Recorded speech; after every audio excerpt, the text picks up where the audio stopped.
so what we're going to do is we're going to do a complete reenactment, okay? And this complete reenactment of the sales process is I'm going to go ahead and say meet and greet. You're going to be somewhat comical with that, but more importantly, we're going to slow down just a little bit and focus on the fact that how to meet the customer, right? I'm going to say meet and greet. You're going to do the salesman and the manager. And then we're going to do the setup, right? And then we're going to go to the back and show people how to, or ask a couple of the guys in the back to show them how we can set up the deal, right? Right. All right, game on. First and foremost, if we can go to page number 26, guys, this is going to be rapid fire, so just try to keep up with us. One, the manager must meet and greet. We know that the salesman is probably going to up the customer unless you have a BDC center where they requested that the customer come all the way to the receptionist, and then nevertheless they're still going to meet a customer, right? This is page number 26. Number one is meet and greet. Every manager must greet every customer within how many minutes? 3. Now, does that mean 5? Does that mean 6? Does that mean when the manager is available? Okay, so the salesman already met him. What's going to go on during that meet and greet with the customer when you come in? He's already with the salesman. What are you going to do? Okay, the customer's with a salesperson. Either they're already sitting down or the customer came into the dealership. The salesperson already did a great meet and greet. They've already been qualifying, building rapport a little bit, and they found out, let's just say, for example, they have an appointment. And whenever we set appointments, do they usually ask for a manager? Sure. Of course. We set it up to where they ask for the manager. When the customer asks for the manager, the salesperson says, okay, I'll get that person for you right away. Not, well, that's a manager and he'll be here in a few minutes. I'm going to be your salesperson. Not, he's tied up right now. What we say is, great, I'll get him for you right away. Follow me. Walk inside. Whether the manager's busy or not, it really doesn't matter. It's an act of service. If someone comes in to see someone, the first thing we say is, great. Absolutely. I'll go ahead and get that person for you right away. Absolutely. So now the salesman, now remember, the salesman is not going to say, well, he's kind of busy, I'm going to be the salesman to handle it. What did we just do to the whole process? Undermined it. Correct? So now we want to stick to the process, said, hey, great, good to have you here. You're here to see Derek. Oh, man, he's one of the nicest guys in the whole world. He's my favorite manager. Hold on one second. I'm going to go ahead and get him for you. Come on with me. Right? And Daryl goes in and does what? Returns the favor to the salesman. And what do you do? Sell the salesperson. When the manager goes in to meet the customer, they're going to meet the customer and start building rapport immediately. Start building rapport immediately. What's the whole first part of the process? We said 71% of the people like their salesperson. When they get comfortable with the dealership, comfortable with their surroundings, everything is a lot easier. Objections will go away. And when they do come up, if you have the skill to handle it, it'll be easy. But the reason this process is put into place is to eliminate objections. It's to eliminate all those tough objections.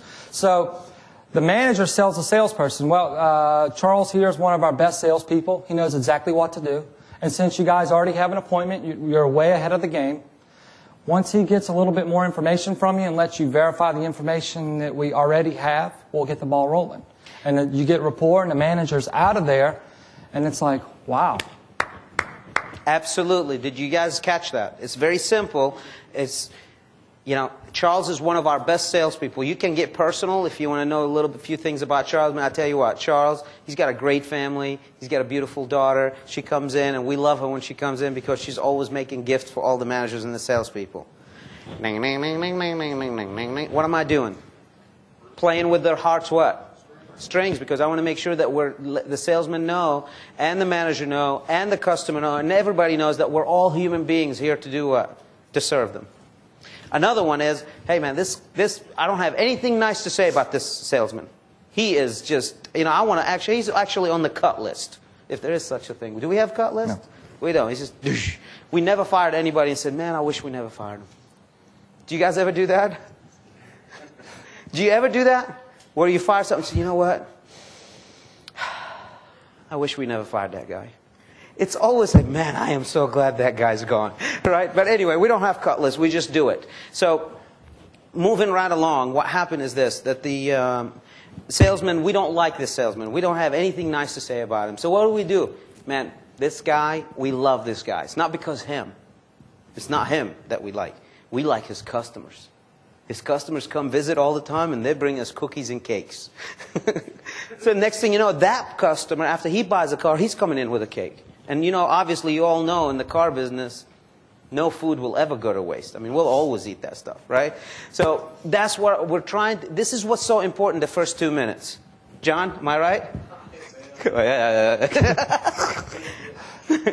You put him on the front row, didn't you? Go ahead. Meet and greet. Okay, so now we did some qualifying building report. We got the ball rolling, so to speak. We have all their information. We're collecting steps. Any objection that comes up about price, payment, trade, interest rate, approved already, zero Hey, down, let's go ahead. We promised that they're going to throw us a couple objections, right? And we're going to, I mean, they're going to say, you guys throw it as hard as you want. If you want to get God involved, go ahead. I don't care. Just get. Told to ask for Wendy and to speak to nobody but Wendy when I came in. Well, I'll get Wendy for you right away.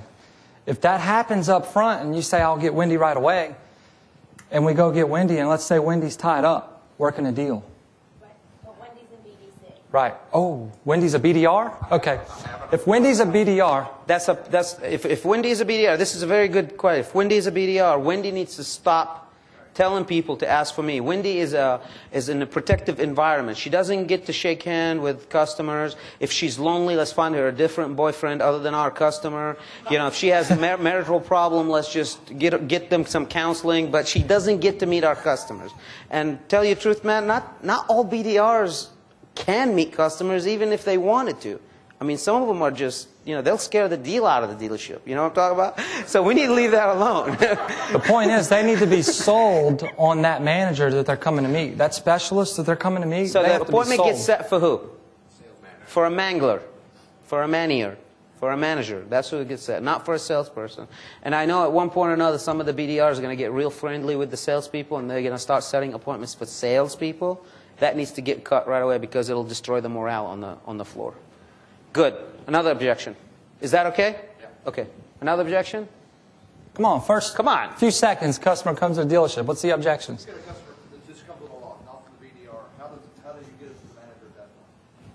Customer comes in, I'm just looking for a car. Lot up. Yeah, a lot. One out of 100 that shows up every once in a while is a lot of, right? So what do we do in that particular case?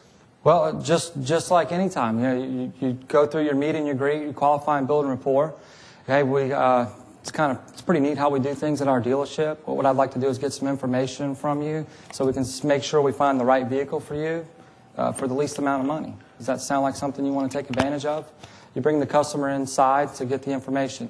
If you look at the top dealers in our country right now, I'm talking about like Mercedes dealerships, Toyota dealerships, Suzuki dealerships? how about CarMax, the first part of their process? It all starts in the showroom. And a lot of people ask that question, what if they have an 800 Beacon? You're going to bring them inside? Of course. You know, the number one BMW store in our country right now, they take every single customer inside and they actually listen to the customer. They ask the proper question. Now, here's the key. Is that salesperson trained and skilled? That's where the problem comes in. If you got an 800 Beacon that walks onto the lot, we're calling a customer a Beacon now, walks onto the lot, if that salesperson is trained and has a skill, it's easy to go from the lot to the office. As long as coming to the office, there's something in it for the customer.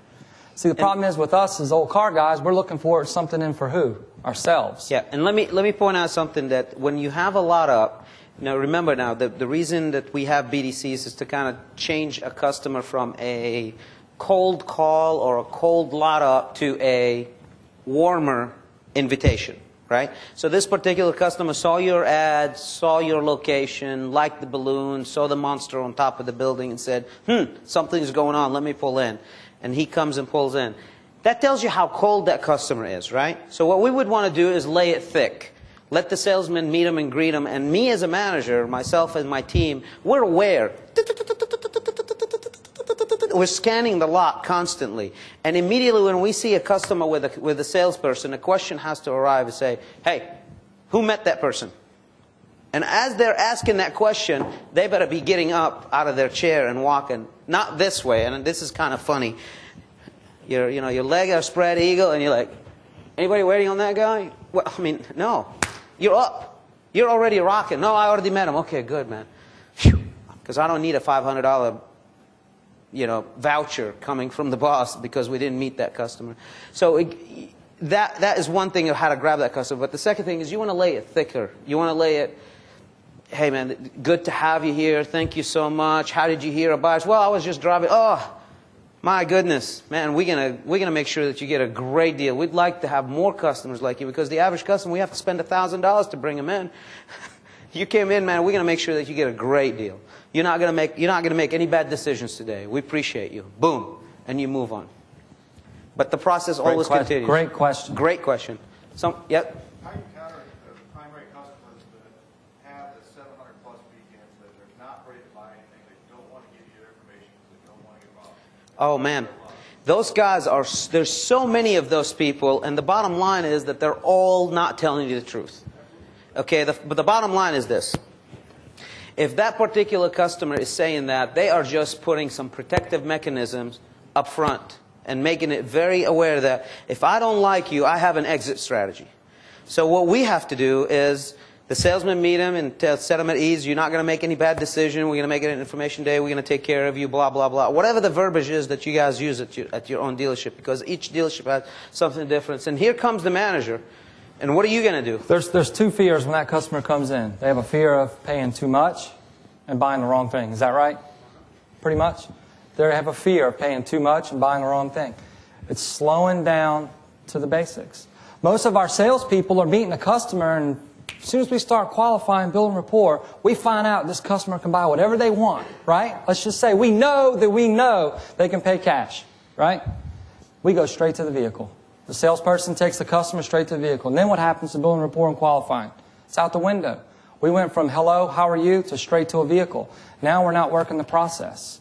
We have to slow down so later we can speed up. And if you're thinking that there's 700 and 800 and 900 beacon scores, if there is something called 900 beacon, are not going to do this process, what we have found out that retail customers are actually more in love with this process than the special finance customers. The 700-800 beacon score are just so excited when you explain it to them. Tell them, look, we got this great computer program. All we do is take all your wishes, some of the information that you're letting us have. We plug it all in. It does all these calculations and the studies, and it gives you the most car for the least amount of money. Beats the hell out of you having to pound that lot in that cold weather or in this 120-degree weather in Phoenix in the summer. Well, I already know what I'm looking for. Well, great. That's going to make it that much easier. Absolutely. Follow me. Come on in. It's all training. It's all training. Skills. We never object. We never go, well, that's not right. That's not how it works here. In this dealership, this is what we do. No. In this dealership, this is what we do, but let me tell you how we do it. Explain it to you in that. Does that answer your question? Now, I'm not asking you to not question this process. What I am asking you to do is to do it and try it. And beyond trying to train your people on it and then tell me if it works and it doesn't work.